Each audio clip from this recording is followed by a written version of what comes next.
अपने हौसले बुलंद कर। अपने हौसले बुलंद कर, ये मंजिल तेरे बहुत करीब है। बस आगे बढ़ता जा। बस आगे बढ़ता जा, ये मंजिल ही तेरा नसीब है। ये मंजिल ही तेरा नसीब है। तो स्वागत है स्टूडेंट आप सभी का आपके अपने चैनल कॉमर्स हंट पर। और आज के लेक्चर में हम डिस्कस करने वाले हैं एक new topic, and that is most important topic for every exam, जहाँ कॉमर्स सब्जेक्ट से रिलेटेड क्वेश्चन पूछे जाते हैं। तो आज का जो हमारा टॉपिक है वो है IFRS वर्सेस गैप। तो इंटरनेशनल फाइनेंशियल रिपोर्टिंग सिस्टम और जनरली एक्सेप्टेड अकाउंटिंग प्रिंसिपल में क्या डिफरेंस है, तो इन दोनों टर्म्स के मीनिंग को देखेंगे और साथ ही साथ इन टर्म्स में क्या क्या डिफरेंस है उसके बारे में चर्चा करेंगे इस वीडियो में। तो ऐसे एस्पिरेंट जो पहली बार हमारी इस वीडियो को देख रहे हैं तो वो जल्दी से सब्सक्राइब बटन को क्लिक कर लें और साथ ही साथ जो बेल आइकन है उसे भी प्रेस कीजिए, जिससे आने वाली सभी अपडेट्स और न्यू वीडियो आपको टाइम से मिलते रहें और नोटिफिकेशन भी आपको टाइम से आते रहें। क्लियर? तो समय व्यर्थ ना करते हुए हम स्टार्ट करते हैं। जो आज का हमारा टॉपिक है IFRS वर्सेस गैप। तो इस वीडियो में हम क्या क्या डिस्कस करने वाले हैं, तो उसके लिए सबसे पहले कंटेंट्स देख लेते हैं। तो सबसे पहले हम डिस्कस करेंगे इंट्रोडक्शन पार्ट, देन मीनिंग, इसके बाद गैप के बारे में डिटेल में जानेंगे, देन IFRS बेसिकली है क्या और इसका डेवलपमेंट क्यों किया गया, क्या एम है, then difference between in this terms, and last conclusion part. ठीक है, तो स्टार्ट करते हैं सबसे पहले इंट्रोडक्शन पार्ट से। तो लास्ट वीडियो में मैंने डिस्कस किया था डिटेल में अबाउट अकाउंटिंग स्टैंडर्ड, जिसमें इंट्रोडक्शन पार्ट डिस्कस किया था सबसे पहले, देन मीनिंग के बाद डिस्कस किया था नेचर क्या है basically, objective of accounting standards, then benefits and limitations. तो ऐसे एस्पिरेंट जिन्होंने अभी ये वीडियो नहीं देखी है और अकाउंटिंग स्टैंडर्ड जैसा मोस्ट इंपोर्टेंट टॉपिक अगर आप मिस कर रहे हैं तो जल्दी से हमारे इस चैनल पर जाइए और जो प्लेलिस्ट सेक्शन में आपको ये वीडियो मिल जाएगी और डिस्क्रिप्शन बॉक्स में भी ये लिंक डाल दिया गया है, तो आप वहाँ से भी क्लिक करके स्टडी कर सकते हैं। ठीक है, तो बेसिकली अकाउंटिंग स्टैंडर्ड के बारे में बात कर रहे थे लास्ट वीडियो में, तो वहीं से स्टार्ट करते हैं। तो बेसिकली जो अकाउंटिंग स्टैंडर्ड बेसिकली है क्या? Accounting standard is a set of rules, set of guidelines और set of principle that help to the company or business entities to prepare financial statement to bring uniformity, consistency। Clear? तो basically financial statement एक ऐसा statement है जो कि accounting standard की help से बनाए जाते हैं। ठीक है, जिसमें अकाउंटिंग स्टैंडर्ड्स के कुछ रूल्स फॉलो किए जाते हैं, जो भी पॉलिसीज़ हैं, जो भी प्रोसीजर्स हैं वो फॉलो किए जाते हैं, जिसकी हेल्प से जो फाइनेंशियल स्टेटमेंट है वो अच्छी तरीके से बन पाते हैं और जिसमें यूनिफॉर्मिटी रहती है और जो यूज़र्स हैं, जो स्टेक होल्डर्स हैं, वो उस पर ट्रस्ट कर पाते हैं। क्लियर? तो इस वजह से अकाउंटिंग स्टैंडर्ड का डेवलपमेंट हुआ। अब उस टाइम पर कुछ टर्म्स आए थे जैसे गैप और IFRS, तो उस वीडियो में मैंने शॉर्ट में डिस्कस किया था और आज की वीडियो में हम डिटेल में डिस्कस करने वाले हैं। तो देखते हैं सबसे पहले कॉन्सेप्ट ऑफ गैप। तो जो गैप का जो कॉन्सेप्ट है basically, gap is stand for generally accepted accounting principle. तो बेसिकली शॉर्ट में इसे बोलते हैं गैप। ये फुल फॉर्म एग्जाम में बहुत पूछी जाती है, तो आप इसे नोट डाउन कर लें और इसे लर्न भी कर लें। ठीक है, इसके बाद हाँ, इन द यूनाइटेड स्टेट्स, मतलब यूनाइटेड स्टेट जैसी कंट्री में जो गैप है इसका कॉन्सेप्ट फॉलो होता है। The generally accepted accounting principle form the set of accounting standards widely accepted for preparing financial statement. तो यूनाइटेड स्टेट में जब भी अकाउंट प्रिपेयर किए जाते हैं वो प्रिपेयर किए जाते हैं with the help of gap. ठीक है, गैप बेसिकली प्रोवाइड क्या करता है, एक सेट ऑफ रूल्स और सेट ऑफ गाइडलाइंस प्रोवाइड करता है जिसकी हेल्प से जो फाइनेंशियल स्टेटमेंट हैं वो प्रिपेयर किए जाते हैं। Clear? Now what is the aim of GAAP? तो बेसिकली जो एम क्या है गैप का उसे देख लेते हैं।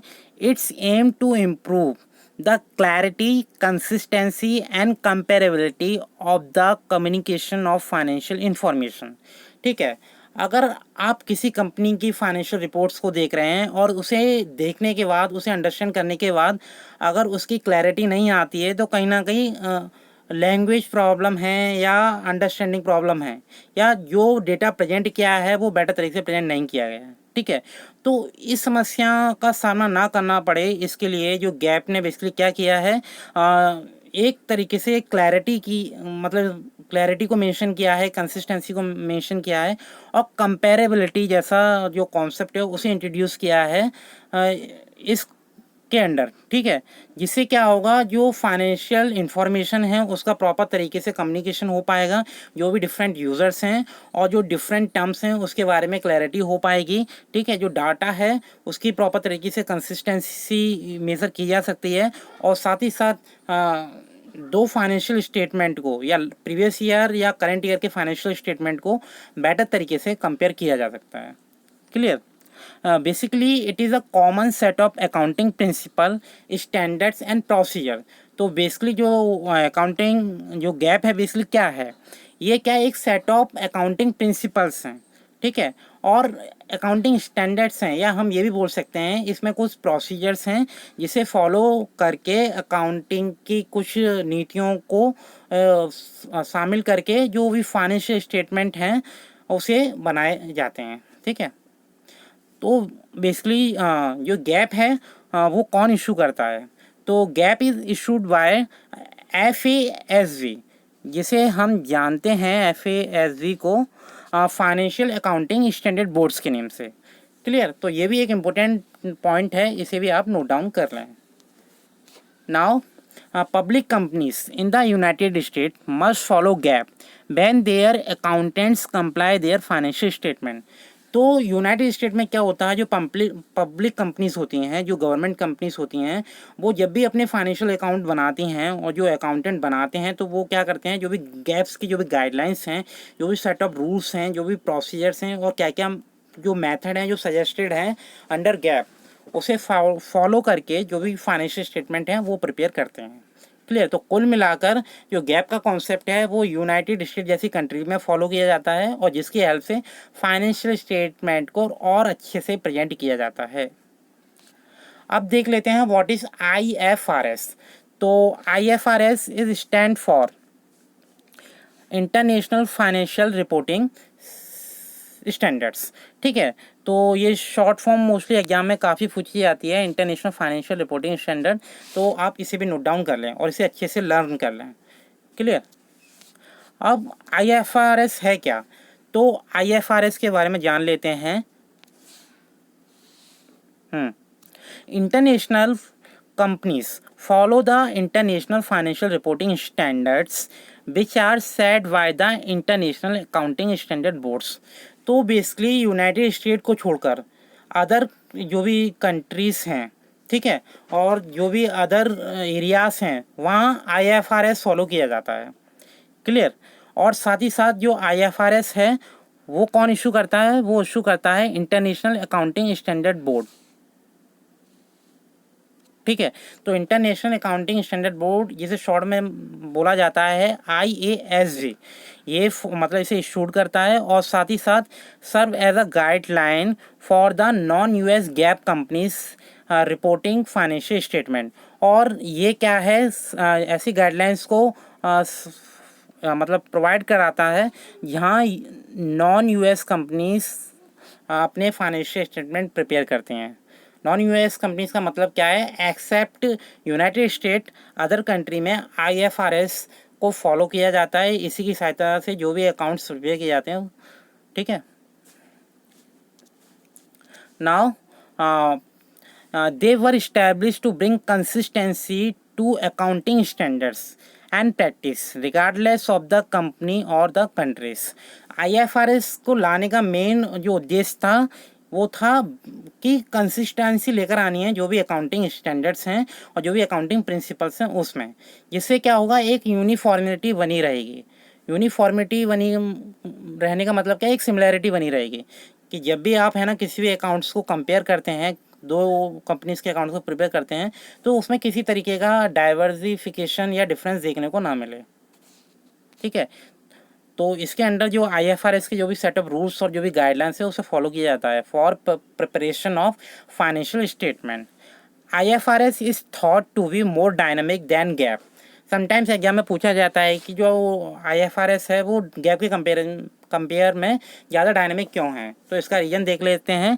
It is regularly being revised in response to an ever changing financial environment. तो बेसिकली जैसी जैसी नीड होती है, जैसे जैसे इन्वायरमेंट की डिमांड्स होती है, और जैसे जैसे अगर किसी अमेंडमेंट की नीड है तो IFRS में चेंजेस किए जाते हैं, मॉडिफिकेशन किए जाते हैं, और इसी की सहायता से जो न्यू अपडेट्स हैं उसे यहाँ ऐड किया जाता है। तो इसीलिए IFRS को ज़्यादा डायनेमिक माना जाता है गैप के कंपैरिजन में। डायनेमिक मीन्स होता है चेंज नेचर का, मतलब जब नीड है तो उस नीड के बेसिस पर इसमें चेंज किए जा सकते हैं। क्लियर। अब आते हैं जो नेक्स्ट कंटेंट था और नेक्स्ट सब टॉपिक था इस वीडियो का, that is IFRS versus US gap, या हम बोल सकते हैं IFRS वर्सेस गैप। तो बेसिकली इन दोनों टर्म्स में क्या डिफरेंस है, वन बाय वन देखते हैं, और साथ ही साथ जो डिफरेंट बेस इंक्लूड किए हैं उसके बेसिस पर कंपेयर करेंगे। क्लियर। तो सबसे पहले जैसा आप देख सकते हैं, एक साइड मैंने मेंशन किया है जो भी गैप है उसके टर्म्स को एक साथ मेंशन किया है IFRS को। तो on the basis of acronyms, ठीक है, या हम इसका मतलब कह सकते हैं on the basis of full form. तो इसका मतलब है गैप को हम जानते हैं जनरली एक्सेप्टेड अकाउंटिंग प्रिंसिपल के नाम से, और IFRS को हम जानते हैं इंटरनेशनल फाइनेंशियल रिपोर्टिंग स्टैंडर्ड्स के नाम से। तो जो इसकी जो फुल फॉर्म है बहुत ही इंपॉर्टेंट है एग्जाम्स के पर्पज़ से। Clear. Now the second base is on the basis of meaning. तो गैप बेसिकली क्या है, a set of accounting guidelines and procedures used by the companies to prepare financial statement is known as GAAP. ठीक है, तो मतलब GAAP basically क्या है, एक अकाउंटिंग गाइडलाइंस हैं, अकाउंटिंग प्रोसीजर्स हैं जिसको फॉलो करके जो डिफरेंट कंपनीज हैं वो क्या करती हैं, फाइनेंशियल स्टेटमेंट प्रिपेयर करते हैं। और IFRS बेसिकली क्या है, IFRS is the universal business language. याद रखिए इस कॉन्सेप्ट को ज़रा, यूनिवर्सल बिजनेस लैंग्वेज माना जाता है IFRS को, नॉट गैप को। क्यों माना जाता है, क्योंकि US कंट्री को छोड़ के अदर कंट्रीज़ में जो भी रिमेनिंग कंट्रीज़ हैं वहाँ IFRS फॉलो किया जाता है।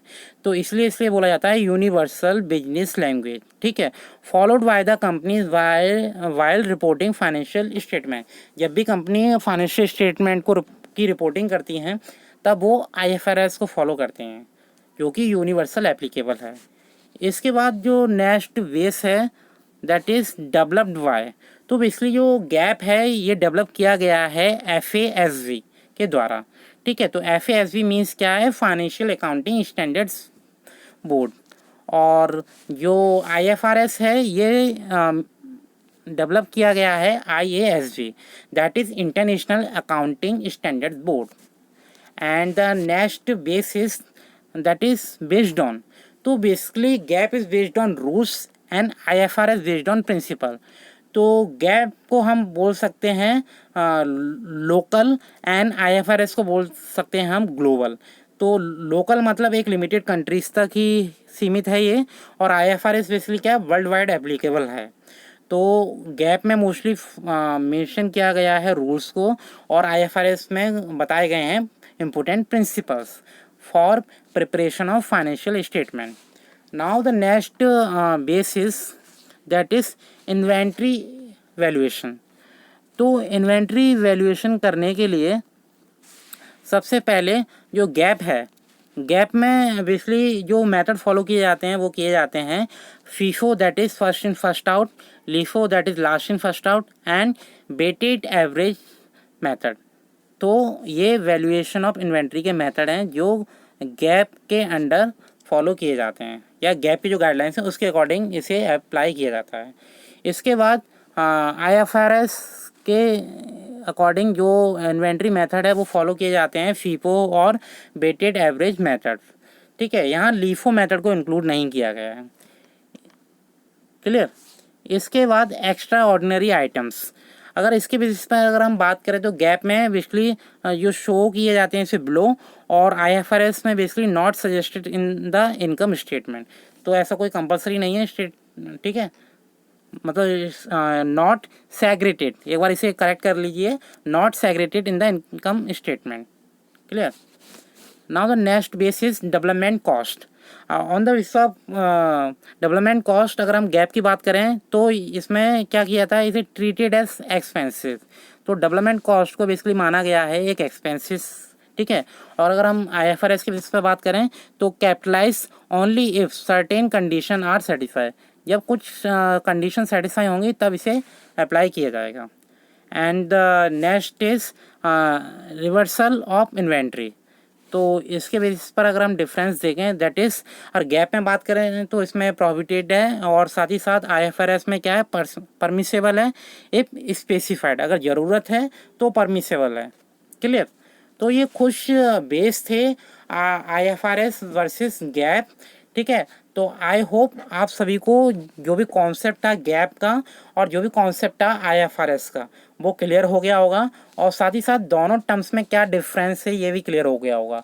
काफ़ी स्टूडेंट को दोनों कॉन्सेप्ट सेम लगते हैं पर ऐसा नहीं है, दोनों में काफ़ी डिफरेंस है, ठीक है। एक कंट्री तक लिमिटेड है, दूसरा कॉन्सेप्ट क्या है, वर्ल्ड वाइड एप्लीकेबल है। तो आज के लिए इतना ही, और आने वाली जो वीडियोस होंगी वो आपको टाइम से अपडेट कर दी जाएंगी। जैसा कि आप सभी को पता है हमने एक न्यू सीरीज़ स्टार्ट की है, ठीक है। और ये न्यू सीरीज़ आपको सभी कॉम्पिटिटिव और जो भी टीचिंग से एग्ज़ाम हैं उस पर हेल्प करेंगे, और साथ ही साथ जो क्लास और 11th-12th BCom MCom के स्टूडेंट हैं वो भी इस वीडियो का अच्छे से यूटिलाइजेशन कर सकते हैं। क्लियर। और अगर आपको ये कंटेंट अच्छा लगा हो और जो भी वीडियोस की जो एक्सप्लेनेशन है बेटर लगी हो तो आप इस चैनल को लाइक कीजिए, सब्सक्राइब कीजिए और ज़्यादा से ज़्यादा अपने फ्रेंड को शेयर कीजिए। क्लियर। और आने वाली जो भी नोट्स हैं, जो भी वीडियोस हैं, PDF फाइल है, उसके लिए आप हमारा जो टेलीग्राम ग्रुप है उसे ज्वाइन कर सकते हैं, ठीक है, कॉमर्स हंट के नेम से। वहाँ रेगुलर जो भी अपडेट्स हैं, वीडियोस हैं, PDF फाइल, नोट्स आपको वहाँ टेलीग्राम में शेयर कर दी जाएंगे। इस वीडियो की जो PDF फाइल है वो भी बहुत जल्दी अपडेटेड कर दी जाएगी, और जो लास्ट वीडियो थी उसकी भी जो PDF फाइल है वो भी हम शेयर कर देंगे। तो और अगर आपके कोई भी पॉइंट हो तो उसके लिए आप कमेंट सेक्शन में कमेंट जरूर कीजिए और बताइए कि आपको ये वीडियो कैसी लगी। Bye bye, take care and best of luck for upcoming exams. Take care.